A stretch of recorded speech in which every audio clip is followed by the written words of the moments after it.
हाँ दोस्तों नमस्कार। एक बार फिर से आप सभी लोगों का पढ़ने और पढ़ाने वाली महफिल में दिल खोल करके हार्दिक स्वागत और अभिनंदन है। तो दोस्तों उम्मीद है आप सभी लोग एकदम मस्त होंगे और पढ़ाई लिखाई बहुत ही अच्छे तरीके से चल रही होगी और चला भी रहे होंगे। तो दोस्तों आज की क्लास में हम लोग सीखने वाले हैं जो प्रत्यावर्ती धारा होता है उसकी औसत शक्ति या माध्य शक्ति का सूत्र हम लोग कैसे निकालते हैं। तो आपके एग्जाम में ये सूत्र का डेरिवेशन ही आ जाता है और साथ ही साथ इस सूत्र पे न्यूमेरिकल तो बनते ही बनते हैं। तो आज की क्लास में जो फार्मूला निकालेंगे वो फार्मूला आपको याद रखना है और डेरिवेशन कैसे कैसे हुआ है इसको एकदम तैयार रखना है, ठीक है। तो पहले हम लोग समझ लेते हैं भाई, शक्ति सब लोग जानते हो शक्ति क्या होता है। शक्ति यहाँ पे परिभाषा लिखने की जरूरत नहीं है कि P बराबर W/T यहाँ पे वगैरह वगैरह कुछ करने की जरूरत नहीं है।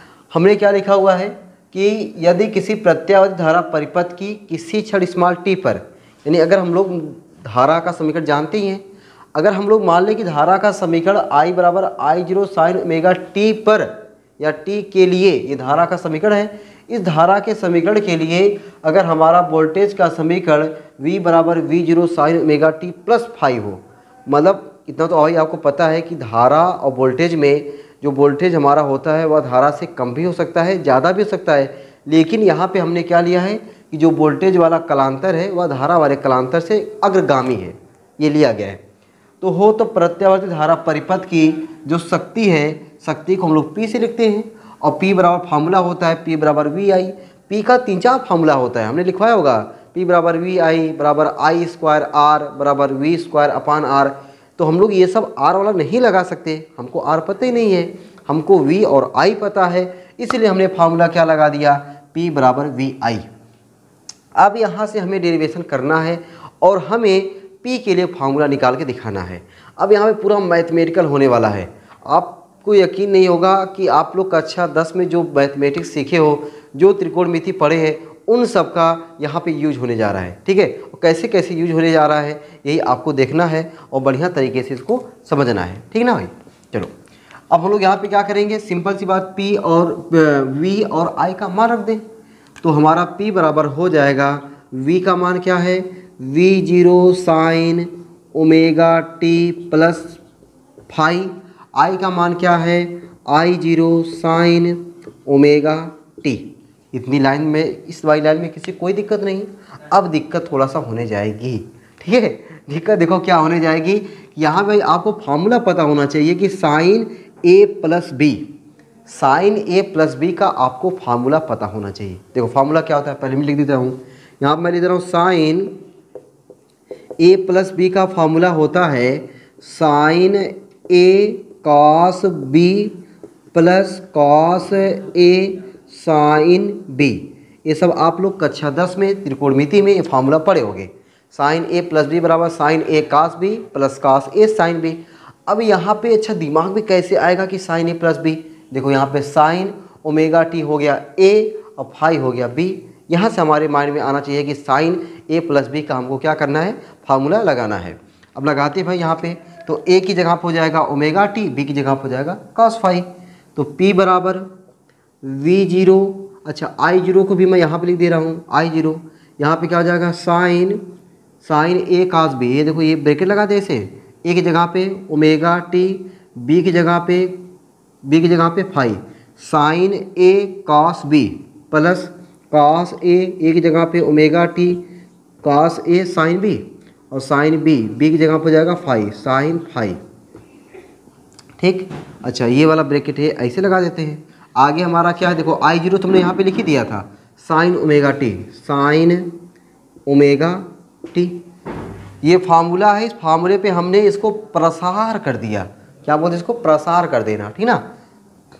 अब हम लोग ये साइन ओमेगा टी जो बाहर रखा हुआ है कोष्टक के, ये साइन ओमेगा टी इसमें कितने पद हैं, टोटल 2 पद हैं। कितने पद हैं, 2 पद हैं। यहाँ से यहाँ तक एक, यहाँ से यहाँ तक एक। इन 2 पदों में साइन ओमेगा टी सबका है, V0 I0 सबका है, सिंपल सी बात। तो ये हमारे क्या हो जाएगा यहाँ पे, अब P बराबर V0 I0 sine square omega t cos phi क्या किया भाई हमने, ये साइन ओमेगा टी का यहाँ पे गुणा कर दिया हमने, प्लस V0 I0, ये V0 I0 का गुणा इसमें भी, V0 I0 का गुणा इसमें भी। इसमें जब गुणा करेंगे यहाँ पे क्या हो जाएगा, साइन फाई को पहले लिख दे रहा हूँ, sine omega t cos omega T, sine omega t cos omega t, ये गुणा हो गया। चलो भाई, अब अगर जब गुणा हो गया है, अब देखो हम लोग क्या करेंगे, अब हमें यहाँ पे थोड़ा सा और त्रिकोणमितीय अनुपात कुछ लगाना है, त्रिकोणमिति हमें थोड़ा सा यूज करना है यहाँ पर। अब यहाँ पे कैसे आपको पता चलेगा त्रिकोणमिति यूज करना है, आप लोग कभी फार्मूला पढ़े होंगे साइन 2a का, किसका फार्मूला, साइन 2a का।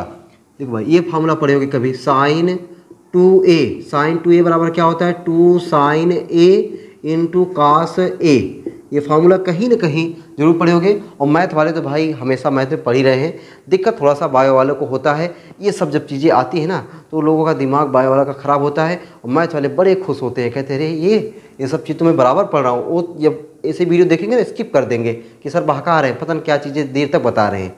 लेकिन भाई बायो वाले को थोड़ा सा दिक्कत होती है, इसलिए मैं बायो वालों को दिक्कत ना हो इसीलिए थोड़ा सा और चीज़ों को आराम आराम से बताने का प्रयास करता हूँ, ताकि उन लोगों को दिक्कत जरा सा भी ना हो। तो ये फार्मूला होता है साइन 2a बराबर 2 sine a into cos a।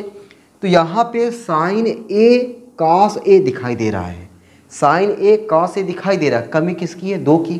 तो यहाँ पे हम लोग 2 का गुणा करेंगे, 2 का भाग कर देंगे, ठीक ना, वही चीज़ कर रहा हूँ भाई, वही चीज़ यहाँ पे हम करने जा रहे हैं। तो P बराबर ये चीज़ वैसे ही रहेगा, V0 I0 sine square omega t cos phi, plus यहाँ पे हमने जो 2 का गुणा करेंगे और 2 का भाग मैं पहले लिख दे रहा हूँ। देखो ये 2 का भाग हो गया, 1/2 मतलब 2 का भाग, या तो फिर ऐसे इसको लिख दे V0 I0 बटा 2 साइन फाई। अब हमने 2 का भाग तो दे दिया, बचा क्या भी, 2 का गुणा, 2 का गुणवा जो है देखो ऐसे 2 sign omega t cos omega T.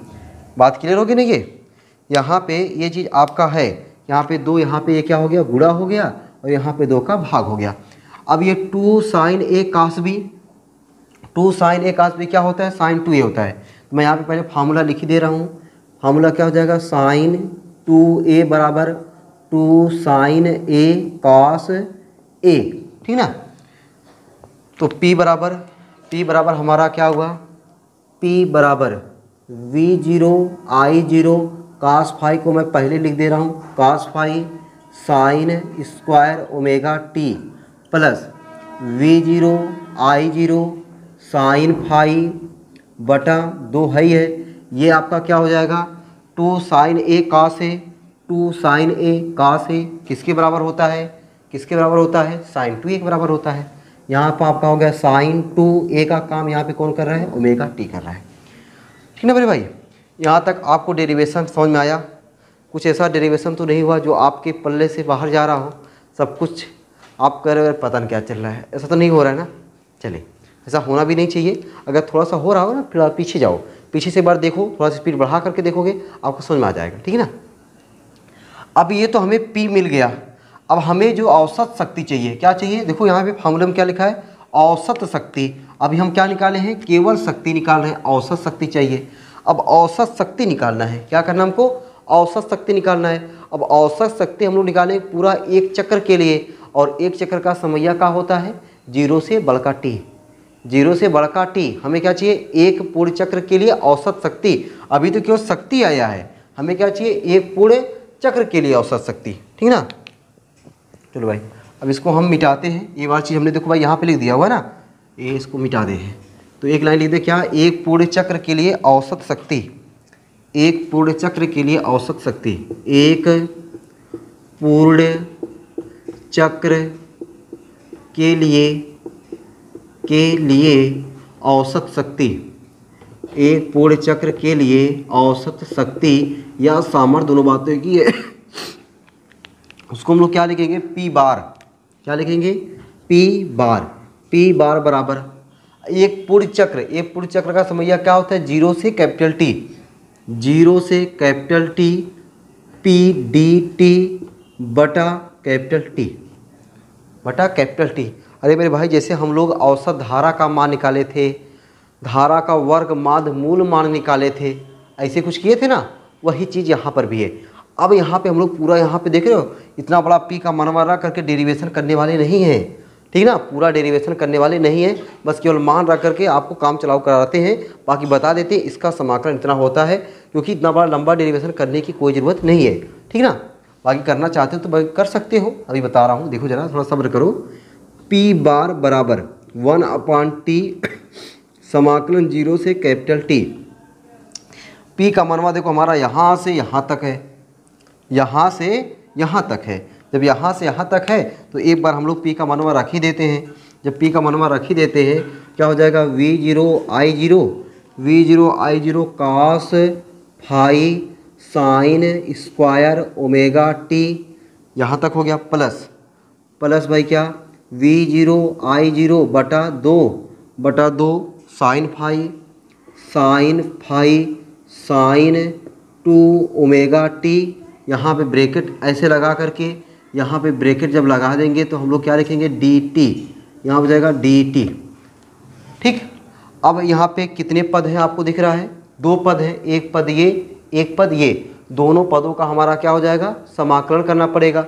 जब दोनों पदों का समाकलन करना पड़ेगा तो हम लोग उसको कैसे लिखेंगे, उसको हम लोग देखो भाई कैसे लिखेंगे, उसको लिखेंगे हम लोग पी बार बराबर 1/t समाकलन 0 से कैपिटल टी, किसका वाला, इतना वाला, यानी v0 cos phi sine square omega T dt plus इसके लिए समाकलन 1/t ना, 1/t पहले क्या कर दे, 1/t समाकलन 0 से कैपिटल टी v0 बटा 2 sine phi sine 2 omega T, sine 2 omega T dt, थोड़ा समझना भाई, साइन 2 ओमेगा टी dt है, ठीक ना।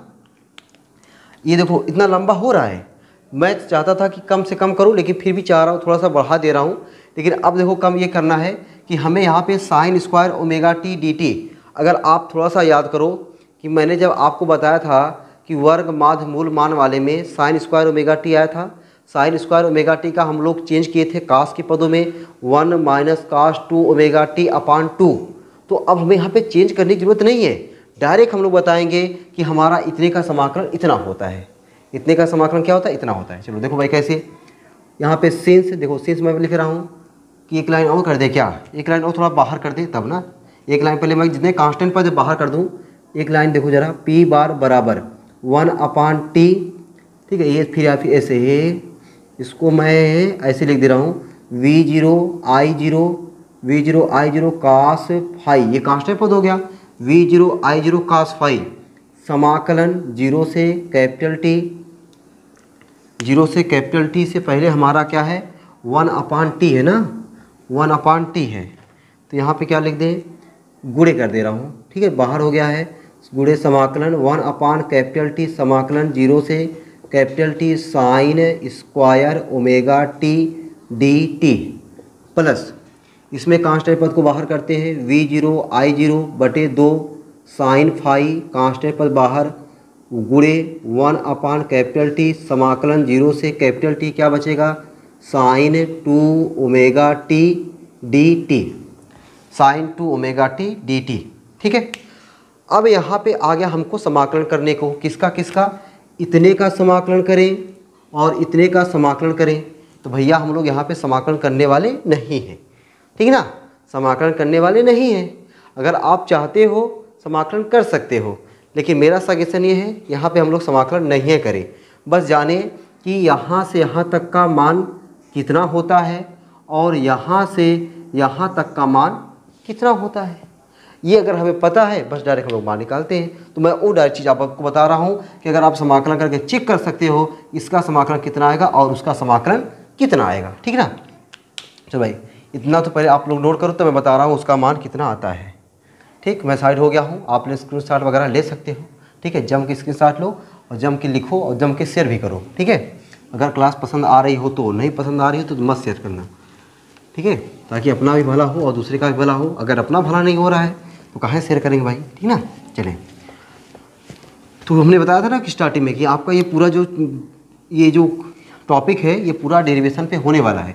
यही सब देखो डेरिवेशन हो रहा है, ठीक है। अब इतना डेरिवेशन बायो वालों के लिए कम थोड़ी है, बहुत है। बाकी मैथ वालों के लिए कम है। मैथ वाले इसको पूरा डेरिवेशन करके ही मानेंगे, वैसे नहीं मानेंगे। लेकिन बायो वाले तो सोच रहे थे अगर यही भी डायरेक्ट मान निकाल दिया जाता कितना मज़ा रहता है। फालतू का इतना बड़ा लाइन लिख रहे हैं, कितने लोग को यहाँ पे समझ में नहीं आएगा कि साइन 2 ओमेगा टी कहाँ लिखा है, कैसे क्या लिखा है। लेकिन अवज्जिया थोड़ा हम वहाँ पे लिख लेना कि देखो V0I0/2 sine phi sine 2 omega T, यही थोड़ा कम दिख रहा है। यहाँ पे मुझे कम दिख रहा है तो भाई तुमको कम दिख करेगा। साइन 2 ओमेगा टी dt है, ठीक है ना। चलो तो हम क्या बताने जा रहे हैं आपको कि सिंस 1/t समाकलन 0 से capital T sign square omega T dt, मतलब साइन स्क्वायर ओमेगा टी का समाकलन करो और लिमिट रखो, आपको मिलेगा मान 1/2 मिलेगा। क्या मिलेगा? 1/2 मिलेगा। तथा इस अगर आप चेक करना चाहते हो तो चेक कर लेना। तथा 1/t समाकलन 0 से capital T sine 2 omega T dt। देखो भाई हमने मिटाया नहीं पूरा, ठीक है। मिटाने में पता नहीं क्या इसकी तो हमको पड़ी रहती है। साइन 2 ओमेगा टी dt और इसका मान जो आता है 0 आता है, ठीक ना। कहने का मेरा मतलब है कि इसको आप सॉल्व करोगे, इसका मान 1/2 आएगा और इसका मान 0 आएगा। जब इसका मान 0 आएगा तो यहाँ से यहाँ तक का मान क्या हो जाएगा? 0। गजब, मज़ा आ गया। यहाँ से यहाँ तक पूरा सॉल्व करोगे क्या मान आएगा? 1/2। तो मिला क्या आपको? P बार बराबर V0I0 cos फाई है V0I0 cos फाई गुणे इतने का पूरा मान कितना हमने बताया? 1/2 गुणे 1/2। ठीक, मज़ा आ गया ना। शॉर्ट में काम हो गया, नहीं तो इतना बड़ा हम लोग जिठे समाकलन करने जाते हैं। अगर आपकी इच्छा है समाकलन कर सकते हो, बाकी यहाँ पे बहुत ज़रूरी समाकलन करने की नहीं है। बस इतना बराबर इतना होता है, इतना बराबर इतना होता है, काम चल गया अपना। यहाँ से P बार बराबर हम लोग इसको लिख सकते हैं V0I0/2 cos फाई। ठीक, अब देखो भाई हम लोग यहाँ से एक लाइन थोड़ा सा ज़बरदस्ती बना रहे हैं, वो ज़बरदस्ती बनाया जा रहा है। क्यों बनाया जा रहा है अभी आपको समझ में आ जाएगा। V0/2 गुणे I0/2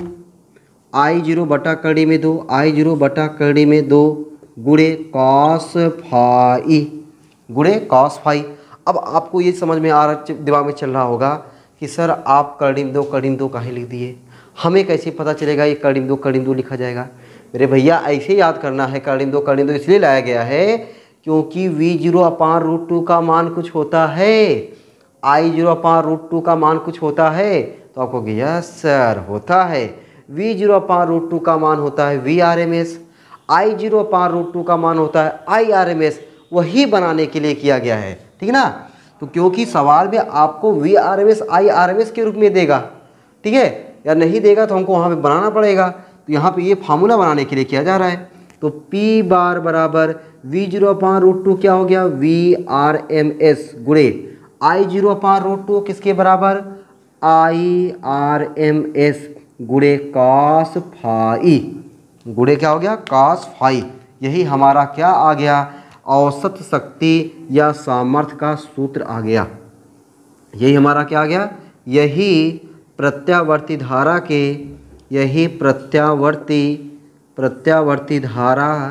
के औसत शक्ति या सामर्थ्य का सूत्र है। औसत शक्ति या किसका? सामर्थ्य। औसत शक्ति या सामर्थ्य आधा था रहेगा ना, सामर्थ्य का सूत्र है, ठीक ना भाई, सामर्थ्य का सूत्र है। ठीक, अच्छा यहाँ पे VRMS जो है बगल में यहाँ पे लिख लेना कि VRMS बराबर होता है V0/√2। V0 को क्या बोलेंगे? प्रत्यावर्ती धारा का, प्रत्यावर्ती वोल्टेज का शिखर मान। VRMS को क्या बोलेंगे? प्रत्यावर्ती वोल्टेज का वर्ग माध्य मूल मान। IRMS को क्या बोलेंगे? प्रत्यावर्ती धारा का वर्ग माध्य मूल मान। यह किसके बराबर होता है? I0/√2। I0 को क्या कहते हैं? प्रत्यावर्ती धारा का शिखर मान। यही आपका वर्ग माध्य मूल मान और शिखर मान में संबंध भी कहलाता है। ठीक है। अच्छा, यहाँ पे जो cos फाई दिख रहा है, इस cos फाई को हम लोग क्या बोलते हैं? शक्ति गुणांक कहते हैं। ठीक ना, एक लाइन नीचे लिख सकते हो, जहाँ cos फाई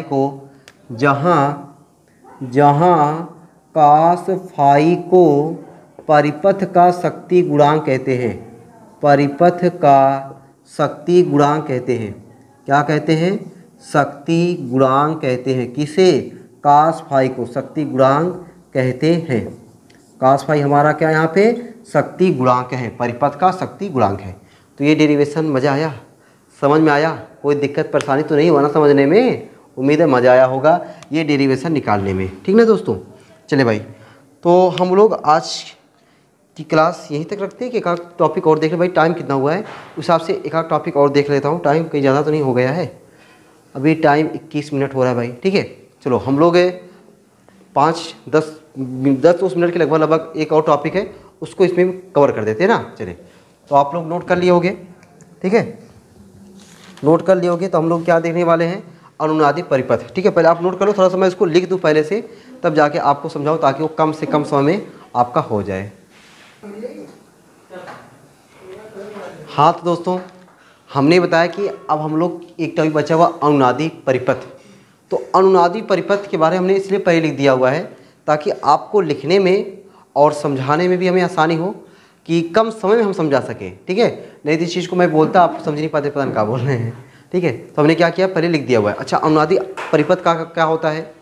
वह प्रत्यावर्ती धारा परिपथ, वह प्रत्यावर्ती धारा परिपथ जिसमें प्रेरण प्रतिघात का सिंबल क्या होता है? आप कहोगे एक्सएल, तथा धारती प्रतिघात एक्ससी आपस में बराबर हों। वह प्रत्यावर्ती धारा परिपथ जिसमें प्रेरण प्रतिघात XL तथा धारती प्रतिघात XC आपस में बराबर होते हैं, वह परिपथ क्या कहलाता है? अनुनादी परिपथ कहलाता है। और अनुनादी परिपथ के लिए जो आवृत्ति होती है उसे हम लोग अनुनादी आवृत्ति कहते हैं। तो आपके एग्जाम में अनुनादी आवृत्ति पर न्यूमेरिकल बहुत फंसता है। ठीक ना, अनुनादी आवृत्ति पर न्यूमेरिकल आता है, साथ ही साथ आपको कहेगा अनुनादी आवृत्ति का व्यंजक निकालिए, अनुनादी आवृत्ति के लिए व्यंजक निकालिए। तो अब हम लोग यहाँ से व्यंजक निकाल देते हैं। व्यंजक बहुत ही आसान है, न्यूमेरिकल बाद में हम लोग देखने वाले हैं। ठीक है, ये तो समझ में आ गया ना। अनुनादी परिपथ क्या होता है, अनुनादी आवृत्ति क्या होता है? कि वह प्रत्यावर्ती धारा परिपथ जिसमें प्रेरण प्रतिघात XL और धारती प्रतिघात XC आपस में बराबर होते हैं, क्या कहलाता है? अनुनादी परिपथ कहलाता है। और अनुनादी परिपथ के लिए जो आवृत्तियाँ होती हैं वह आवृत्ति क्या कहलाती है? अनुनादी आवृत्ति कहलाती है। ठीक है, चलो भाई, XL बराबर XC। अब आपको तो एकदम याद है कि XL बराबर होता है ओमेगा L और XC बराबर होता है 1/ओमेगा C। XL बराबर ओमेगा L और XC बराबर 1/ओमेगा C। ठीक, ओमेगा को मैं इधर भेज दूं तो हो जाएगा ओमेगा स्क्वायर L बराबर 1/C। L को इधर भेज दूं तो बटे में हो जाएगा ओमेगा स्क्वायर बराबर 1/LC।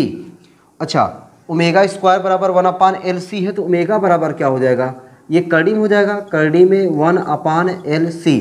बतिया समझ में आ गई? कोई दिक्कत तकलीफ दुख नहीं ना? चलिए, ओमेगा का फार्मूला फ्रीक्वेंसी के पदों में, आवृत्ति के पदों में, आवृत्ति को F से लिखा जा रहा है, तो हो जाएगा 2πF। ओमेगा बराबर क्या होता है? 2πF।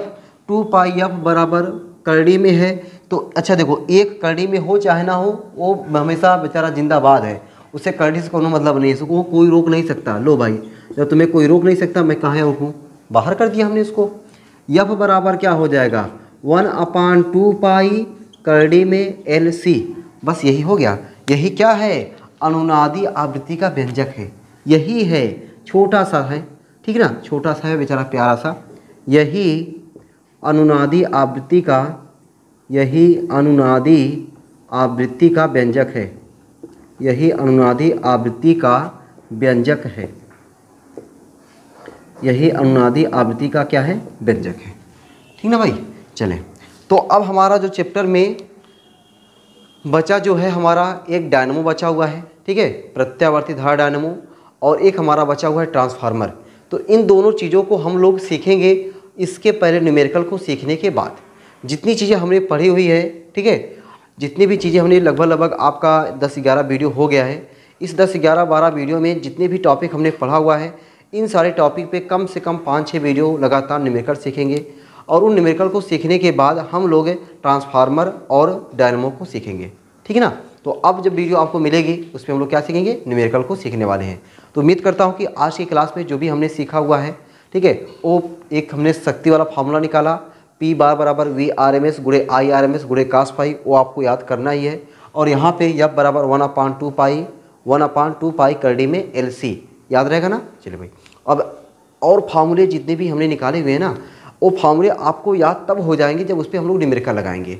और आपको बता देना इस चैप्टर के न्यूमेरिकल बहुत आते हैं, ठीक ना, फिगर वाले न्यूमेरिकल, ऐसे भी न्यूमेरिकल। जब न्यूमेरिकल लगाएंगे खुद आपको लगेगा कि हाँ इस चैप्टर के कितने भी न्यूमेरिकल हैं। अच्छा, इस चैप्टर के जितने भी एग्जाम्पल जो आपके बोर्ड में आए हुए हैं, मैं कोशिश करूंगा जो एग्जाम्पल बोर्ड में आया हुआ है इंपॉर्टेंट है उसको भी यहाँ पे आपको लगवाने का प्रयास करूंगा। बाकी थ्योरी में जो आंखिक प्रश्न में जो न्यूमेरिकल आए हुए हैं वो तो लगवाएंगे ही, बाकी इसके एग्जाम्पल के भी, ठीक है। तो ढेर सारे हम लोग न्यूमेरिकल लगाने वाले हैं, NCERT भी न्यूमेरिकल लगाएंगे, तो बहुत सारा कुछ सीखने वाले हैं चैप्टर के।